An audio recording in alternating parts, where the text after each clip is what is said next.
안녕하세요. 조반장의 건축일기 조반장입니다. 오늘은 13번째로 1층 전체 타설과 창고동 난간 타설이 예정되어 있는데요. 타설하는 날에는 펌프카를 예약해야 되기 때문에 전날 펌프카 스케줄과 콘크리트 스케줄을 맞춰놔야 됩니다. 이런 부분들이 직영공사에서는 힘든 일인데요. 미리 준비를 해서 도면까지 준비를 해놔야 되고요. 타설하는 날에는 타설 인원이 3명 정도 오게 되고요. 그리고 목수 팀장과 목수 1명이 같이 옵니다. 총 5품 정도가 들고요. 계단 먼저 타설하게 되는데 계단은 역시 묽지 않은 콘크리트를 사용하여 먼저 타설을 하고요. 보시다시피 어느 정도 물이 빠졌다 하면은 눈에 보이는 합판들을 다 빼줍니다. 타설 시에는 정신이 없기 때문에 사진이나 이런 것들이 작업 후의 사진밖에 남아있지 않는데요. 타설할 때는 눈에 보이다시피 이렇게 정신없이 돌아갑니다. 그러니까 내가 여기에 서 있을 수도 있는 상황이 아니고 만약에 비계가 없다면 이렇게 사진도 찍을 수가 없겠죠. 옹벽 위에서 사진을 찍으면 위험하기 때문에 거의 타설이 끝나고 건축주는 보거나 아니면 보지 못할 수도 있습니다. 눈에 보이시는 대로 저희는 콘크리트 양이 많이 들어가기 때문에 한 번에 나눠서 타설을 하게 됩니다. 예를 들면 옹벽 높이가 저희는 4m입니다. 4m니까 한 번에 4m를 채우는 게 아니고 처음에 1m 먼저 채우고 스라브 채우고 1m 다시 채우고 스라브 좀 더 채우고 다시 1m를 채우고 다시 스라브를 채우고 창고동 난간을 치고 다시 마지막으로 옹벽 1m를 채우고 마지막으로 스라브를 친 상황입니다. 이렇게 치는 이유는 저희가 옹벽이 높이가 4m에 벽 두께가 20cm, 넓은 데는 30cm 가까이 되기 때문에 폼이 아무리 세게 잡아놔도 터질 가능성이 있습니다. 폼이 한번 터지면은 대책이 안 서기 때문에 이런 식으로 창고동을 치고 다시 옹벽으로 가서 치고 창고동을 치고 다시 옹벽을 가서 치고 이런 식으로 작업을 하게 됩니다. 지금은 작업이 다 끝난 상황이고요. 그 다음에 미장을 해주는데 이런 난간이나 이렇게 디테일한 미장을 할 수는 없습니다. 사실 눈에 보이는 대로 저렇게 마감이 되기 때문에 이런 거에 이제 마감을 깔끔하게 하고 싶다면은 건축주가 미장 칼을 들고 다녀야 됩니다. 물이 어느 정도 빠진 다음에 미장을 해야 이쁘게 나오는데 타설하시는 분은 거기까지 신경 써주지는 않고요. 그냥 천천히 해주고 그 다음에 바로 가십니다. 그러니까 물이 빠진 다음에 미장을 한 번 더 눌러주면 좋긴 하겠지만 그런 작업은 이제 따로 몰탈팀이나 방통팀을 불러서 하셔야 되는 작업이고 이렇게 타설팀은 그냥 지금 눈에 보이는 이대로가 전부입니다. 계단 같은 것도 깔끔하게 나올 수가 없는 게 이렇게 합판도 되고 이렇게 콘크리트 똥도 떨어지고 물도 빠지면서 울퉁불퉁하게 되기 때문에 계단에 보시면 첼판이라든지 디딤판이 2개가 있는 이유가 그런 이유입니다.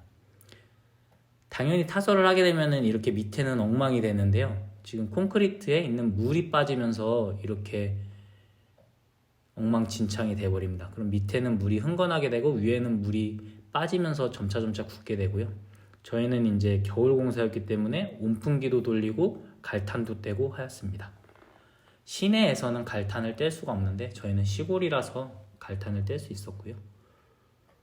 이렇게 하루 옹벽이 저희는 4m고 벽 두께가 25cm 가까이 됩니다. 그렇기 때문에 이틀 정도 양생을 시키고 그 다음에 거푸집을 제거를 하였는데요.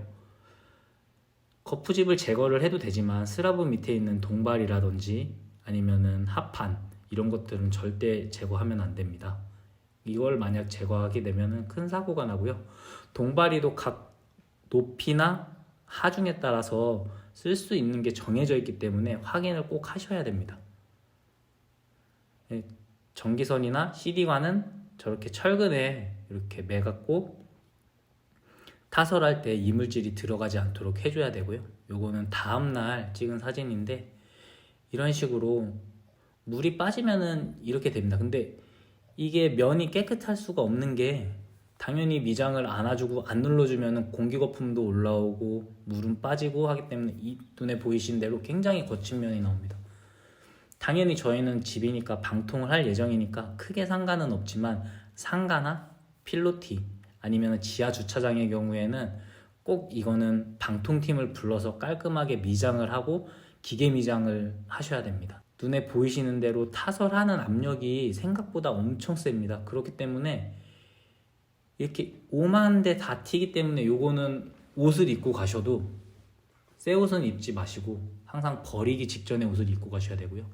여기는 갈탄을 때우다가 지금 나무에 옮겨 붙은 상황입니다. 그래서 폼을 한 4장 정도 태웠고요. 요거는 이제 다음날 오후에 물이 다 빠져서 사람이 올라가도 자국이 안 남을 정도가 돼서 동영상을 찍게 되었는데요. 저희는 말씀드렸다시피 처마가 1m 정도 바깥으로 빠져 있기 때문에 저렇게 처마가 보이고요. 전기 배선이나 아니면 설비 같은 거는 꼭 동영상으로 찍어 놓으셔야 나중에 문제가 생겼을 때 빠르게 수습할 수가 있습니다. 폼이 코너에 이렇게 세워져 있는 거는 규격을 맞추기 위해서 폼을 이렇게 세워갖고 시공을 한 거고요. 1200, 800, 600포 규격으로 나오기 때문에 300이나 500으로 나오면 세워서 시공하기도 하고 합판을 대기도 합니다. 벽이 생기는 부분은 이음을 하기 위해서 철근을 이렇게 뽑아준 상황이고요. 이렇게 동영상을 찍어 놓으면 콘센트의 위치, 설비 배관의 위치, 하수구의 위치를 잘 알고 있기 때문에 나중에 문제가 생겼을 때 수정하기가 쉽습니다. 환기청정기 구멍도 8개 정도 뚫어 놓은 상황이고요. 저희 처마는 햇빛을 가르기 위한 처마지 사람이 나가서 뭘 할 수 있는 처마는 아닙니다. 사람이 나가서 처마를 하려고 하면 1m보다 더 빼야 되기 때문에 그거는 법적 허용 범위 내를 벗어나서 면적으로 산입이 됩니다. 철근 같은 경우도 도면에 있는 그대로 시공하다 보니까 굉장히 많이 들어갔는데요. 보통의 경우에는 중간중간 빼먹기도 하고 갈고리도 원래 130도로 접어야 되지만 90도로 접는 분들도 많고요. 그래서 건축주나 현장 소장님을 제대로 선임을 하셔야 튼튼하고 도면에 있는 그대로 지을 수 있습니다. 여기는 안방 자리인데요. 전기선은 파란색, 노란색은 TV, 녹색은 인터넷선이 들어가는 관을 뽑아놓은 겁니다. 온수관은 보온을 해서 뽑았고 냉수관을 따로 보온하진 않았습니다. 2층으로 올라오는 선 자체는 총 4개인데요. 온수 2개, 냉수 2개. 보통의 집은 1개씩만 올리는데 저희는 목욕탕이 커서 2가닥씩을 올리게 됐습니다. 계단실이 옥상까지 올라가기 때문에 계단실로 설비나 전기가 모두 올라왔고요. 지금 하루가 지났는데 이렇게 꾸덕꾸덕하게 굳어서 사람이 다닐 수 있는 정도가 됐습니다. 노란 선은 인터폰 선으로 밑에서부터 올린 거고요. 만약에 보일러가 있다고 하시면 각 방방마다 CD관을 하나씩 더 빼놓으시던지 아니면 전기관 자체를 보일러실로 하나 빼놓으셔야 각 방 개별 스위치를 달 수가 있습니다. 세탁실 배관도 위로 살짝 올라왔는데 이거는 도면과 다르게 보가 너무 두껍게 생기다 보니까 이렇게 절반밖에 묻히지 못했습니다. 그래서 세탁실하고 화장실, 목욕탕은 기존 도면 높이보다 약 8cm 정도 높아졌고요. 그 8cm를 커버하기 위해서 앞에 한 계단 정도 입구 쪽에 만들어 놓은 상황입니다. 벤트를 만들어 놓은 거고요. 1층에서 똥배관하고 생활하수 배관이 지나가는데 생활하수 배관이랑 똥배관에서 공기가 나가게끔 만들어 놓은 것입니다.